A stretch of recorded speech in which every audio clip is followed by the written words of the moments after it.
안녕하세요. 오늘은 암호화폐 세계에서 정말 뜨거운 경쟁이죠. 바로 솔라나와 이더리움. 이 둘에 대해 좀 깊이 이야기 나눠보려고 합니다. 네. 요즘 들어서 솔라나가 여러 면에서 이더리움을 앞지르고 있다. 이런 목소리가 점점 커지는 것 같아요. 과연 그 근거가 뭘까요? 단순히 가격만 볼 건 아니잖아요. 맞습니다.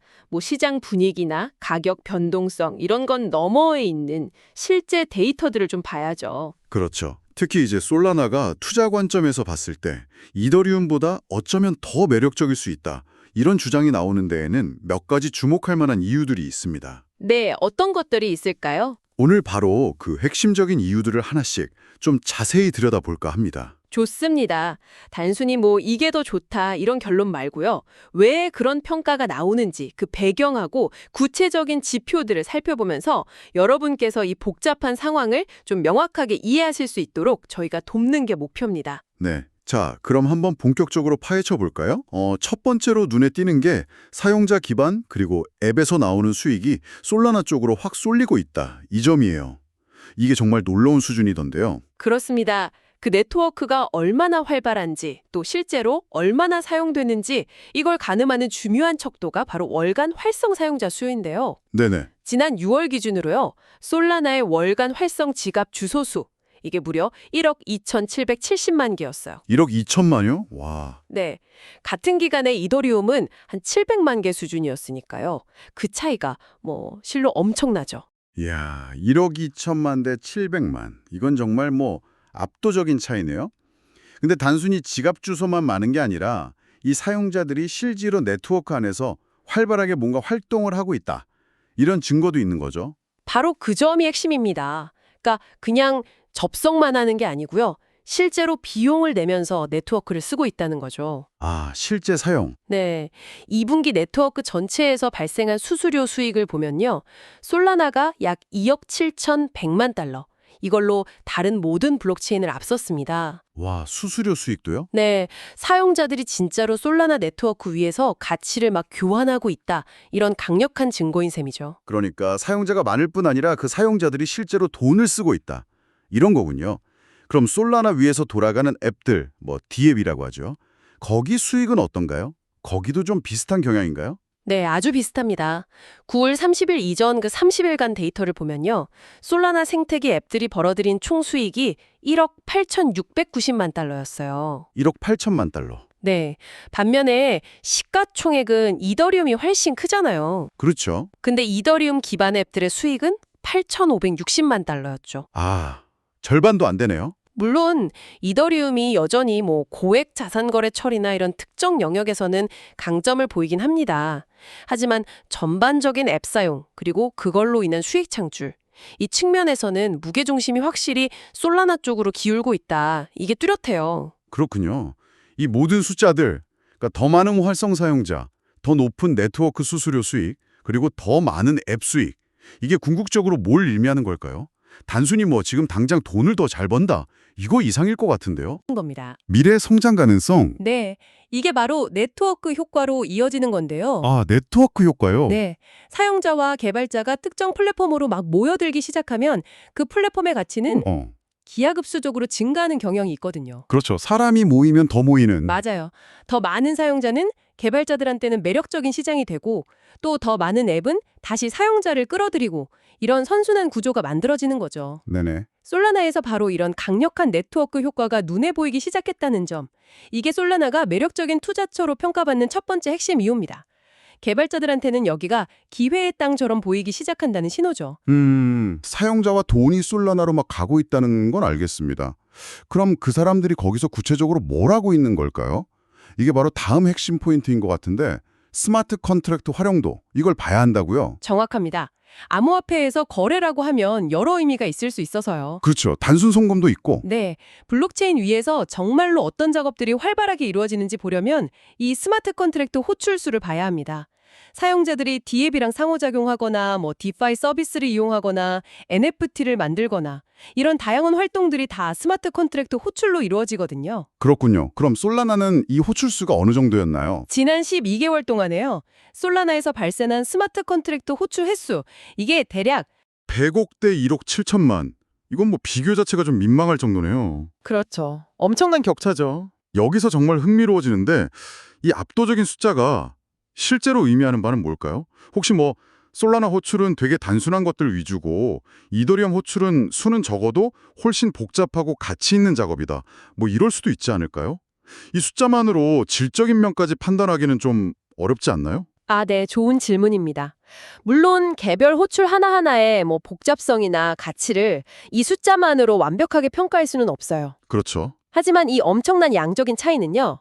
솔라나 생태계가 현재 이더리움 기본 레이어하고는 비교할 수 없을 정도로 활발하게 사용되고 있다는 이건 명백한 증거입니다. 활발함의 증거. 네, 개발자들 입장에서 한번 생각해 보세요. 자신들이 만든 스마트 컨트랙트가 이렇게 자주 호출되고 사용된다는 건 이건 뭐 엄청난 피드백이자 동기부여가 되거든요. 아, 그렇겠네요. 어떤 기능이 잘 돌아가는지, 어딜 개선해야 할지 이런 데이터를 실시간으로 얻을 수 있는 거죠. 게다가 이렇게 활발한 사용량은 다음 앱 개발을 위한 벤처 캐피탈 투자, 이런 걸 유치하는데도 아주 강력한 근거가 됩니다. 아, 투자 유치에도요? 네, 사용자들이 내는 앱 수익이나 네트워크 수수료는 물론이고요. 즉, 이 양적인 차이가 결국 질적인 성장으로 이어지는 강력한 선순환 구조를 만들고 있다. 이렇게 볼 수 있습니다. 보고 투자자들한테는 매력적인 시장으로 보이고 그래서 결국 더 나은 앱과 서비스가 나오고 이런 그림이네요. 바로 그거죠. 현재 솔라나의 스마트 컨트랙트 활용도는 이더리움과는 뭐 완전히 다른 스케일에서 일어나고 있습니다. 이 점이 솔라나를 경쟁 플랫폼 대신에 고려해야 할 또 다른 중요한 이유가 되는 겁니다. 자, 그럼 마지막 세 번째 이유로 넘어가 볼까요? 바로 처리 속도, 그러니까 처리량이죠. 흔히 TPS라고 부르는 거요. 솔라나가 이더리움보다 훨씬 빠르다, 이런 얘기는 많이들 들어보셨을 텐데 구체적으로 어느 정도 차이가 나는 건가요? 네, 처리량. 블록체인 성능을 나타내는 아주 핵심적인 지표 중 하나죠. 9월 말 기준으로 보면요. 솔라나의 실시간 유효 처리량은 초당 수천 건, 이 정도 수준을 꾸준히 보여주고 있습니다. 초당 수천 건. 네, 뭐 이론적인 최대치나 스트레스 테스트 같은 거라면 훨씬 더 높게 나오기도 하고요. 와, 정말 빠르네요. 그럼 이더리움은요? 이더리움은 어느 정도 수준이죠? 이더리움의 그 기본 레이어, 그러니까 레이어 1은요. 보통 초당 한 10건 중반에서 20건 초반 정도 TPS를 처리합니다. 10건에서 20건. 솔라나는 수천 건인데 와, 이건 뭐 수백 배 차이네요. 그렇죠. 수백 배 이상 차이가 나는 셈이죠. 이야, 이건 뭐 거의 고속철도랑 자전거 경주 수준의 차이 같은데요. 이런 엄청난 속도 차이가 실제 앱 개발이나 사용에는 어떤 영향을 미치는 건가요? 어떤 점에서 이 격차가 그렇게 중요할까요? 이 속도와 처리량의 차이가요. 특정 종류의 앱들한테는 솔라나를 훨씬 더 매력적인 플랫폼으로 만듭니다. 예를 들면 어떤 앱들이죠? 예를 들어서 뭐 소액 결제를 아주 빈번하게 처리해야 하는 결제 시스템이라던가 네. 아니면 실시간 가격 변동에 정말 빠르게 반응해야 하는 탈중앙 금융, 디파이 서비스들. 아, 디파이. 그렇죠. 속도가 중요하죠. 네. 그리고 또 수많은 사용자가 동시에 접속하고 막 상호작용해야 하는 소셜 미디어나 게임 앱 같은 경우로 생각해 보세요. 아, 플레임. 네네. 이런 서비스들은 사용자가 갑자기 몰리는 특정 시점에 네트워크 수수료, 그 가스비라고 하죠. 그게 갑자기 막 치솟거나 거래 처리가 몇 분씩 지연되거나 이런 상황을 견디기가 어렵습니다. 사용자 경험에 아주 치명적이죠. 아하. 그러니까 속도랑 저렴한 수수료가 거의 생명인 서비스들. 이런 것들한테는 솔라나가 훨씬 유리한 환경을 제공한다? 이런 말씀이시군요. 맞습니다. 그럼 이더리움은 이런 확장성 문제 어떻게 대응하고 있나요? 그냥 손 놓고 있진 않을 텐데요. 물론 이더리움도 이걸 해결하려고 엄청 노력하고 있습니다. 주로 이제 레이어 2, L2 롤업이라는 기술을 통해서 확장성을 높이고 가스비를 낮추려고 하죠. 아, L2로로 들어봤어요. 네, 레이어 2는 비유하자면 꽉 막힌 메인 도로, 그러니까 이더리움 레이어 1 옆에다가 세로 고속도로, 즉 레이어 2를 놓는 것과 비슷해요. 아, 옆에 고속도로를 새로 낸다. 네, 거래들을 이 고속도로에서 빠르고 싸게 처리한 다음에 그 결과만 주기적으로 메인 도로에 기록하는 방식입니다. 이걸로 이제 이더리움의 전체 처리 용량을 늘리려는 거죠. 그렇군요. 이더리움의 L2는 마치 본도로 옆에 새로 지은 고속도로 같은 개념이다. 본도로 정체를 피해서 더 빠르고 저렴하게 가게 도와주는 거군요. 하지만 솔라나는 애초에 그냥 도로 자체가 엄청 넓고 빠른 도로로 설계됐다. 이런 근본적인 차이가 있는 거고요. 네, 정확한 비유십니다. 현재로서는요, 솔라나가 기본적으로 제공하는 이 높은 처리량과 낮은 수수료 덕분에 아까 말씀드린 대규모 사용자 기반의 소비자 금융, 소셜, 게임, 결제 이런 앱들한테는 솔라나가 훨씬 자연스러운 선택지가 되고 있습니다. 네, 보통 네트워크 효과라는 게 가장 저렴하고 빠른 곳에서 형성되는 경향이 강하거든요. 그렇죠. 그래서 앞으로도 많은 소비자 대상 서비스 개발 팀들이 우선적으로 솔라나에서 서비스를 한번 시작해보고 필요하면 다른 체인으로 확장하는 이런 전략을 고려할 가능성이 높아 보입니다. 결국 이 압도적인 속도와 비용 효율성, 이게 사용자랑 개발자를 끌어들이는 경쟁에서 솔라나의 아주 강력한 무기가 되고 있다 이런 거네요. 이것이 이더리움 대신 솔라나를 주목해야 할 또 하나의 중요한 이유가 되는 거군요. 그렇습니다. 물론 이 모든 분석에는 저희가 좀 고려해야 할 맥락이 있습니다. 네, 어떤 점이죠? 오늘 저희가 주로 살펴본 내용의 출처 말이죠. 금융정보 사이트 모틀리풀에 기고된 글이었는데요.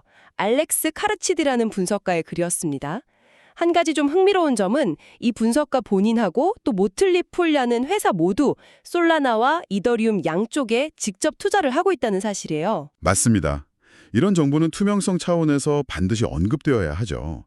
분석가나 정보 제공자의 개인적인 이해관계가 분석 결과에 영향을 미쳤을 가능성, 이걸 염두에 두는 것은 물론 중요합니다. 네. 하지만 VC에 제시된 데이터 자체, 그러니까 월간 활성 사용자 수, 네트워크 수익, 앱 수익, 스마트 컨트랙트 호출 수, TPS, 이런 객관적인 지표들, 그리고 그 지표들에 기반한 논리 전개의 타당성, 이걸 비판적으로 평가하는 것이 핵심입니다. 이 정보들은 특정인의 의견이라기보다는 현재 시장에서 관찰되는 현상에 대한 데이터 기반의 해석이다. 이렇게 볼 수 있겠죠? 그렇죠. 분석가의 배경과는 별개로 제시된 숫자와 그 논리가 설득력이 있는지를 스스로 판단하는 게 중요하겠네요. 자, 오늘 솔라나가 이더리움보다 더 매력적인 투자처로 평가받을 수 있는 세 가지 핵심 이유를 깊이 파헤쳐봤습니다. 네. 요약하자면 첫째, 훨씬 더 많은 활성 사용자와 앱 수익에 솔라나로 집중되고 있다는 점. 둘째, 압도적으로 높은 스마트 컨트랙트 활용도를 통해서 실제 사용량과 개발 생태계의 활력을 보여준다는 점.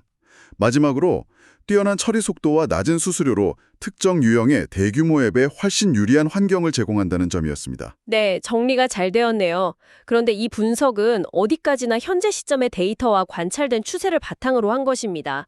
아시다시피 암호화폐 시장은 그 어떤 분야보다 역동적이고 정말 빠르게 변하잖아요. 맞아요. 하루가 다르죠. 그렇죠. 기술은 계속 발전하고 있고 시장 상황도 끊임없이 변하기 때문에 오늘 이야기한 이 경쟁 구도가 언제든 달라질 수 있습니다. 특히 이더리움 진영에서 개발 중인 다양한 레이어 2 솔루션들, 이게 앞으로 얼마나 효과적으로 확장성 문제를 해결하고 사용자 경험을 개선해 나갈지, 이게 향후 경쟁 구도를 결정짓는데 매우 중요한 변수가 될 겁니다. 맞습니다. 정말 중요한 포인트네요. 오늘 나눈 이야기들이 여러분께서 이 복잡하고 빠르게 변화하는 암호화폐 시장, 특히 솔라나와 이더리움의 관계를 이해하시는데 조금이나마 도움이 되었으면 좋겠습니다. 단순히 어떤 코인이 더 좋다 이런 단편적인 결론에 이르기보다는요. 어떤 기준으로 블록체인의 가치를 평가하고 비교할 수 있는지 그 관점 자체를 얻어가시는 계기가 되었으면 좋겠습니다. 네. 마지막으로 이런 질문을 한번 던져보고 싶습니다. 만약에 모지않은 미래에 이더리움의 레이어 2 솔루션들이 정말로 솔라나와 견줄 만큼 혹은 어쩌면 그 이상의 속도와 비용 효율성을 제공하게 된다면 그때는 과연 어떤 일이 벌어질까요? 흥미로운 질문인데요. 현재 솔라나 쪽으로 이렇게 기울어진 사용자 기반과 개발자 생태계는 과연 어떻게 반응할까요? 이 질문에 대한 답을 한번 스스로 고민해 보시는 것도 앞으로 이 시장을 지켜보는 데 있어서 아주 흥미로운 탐구가 될 거라고 생각합니다.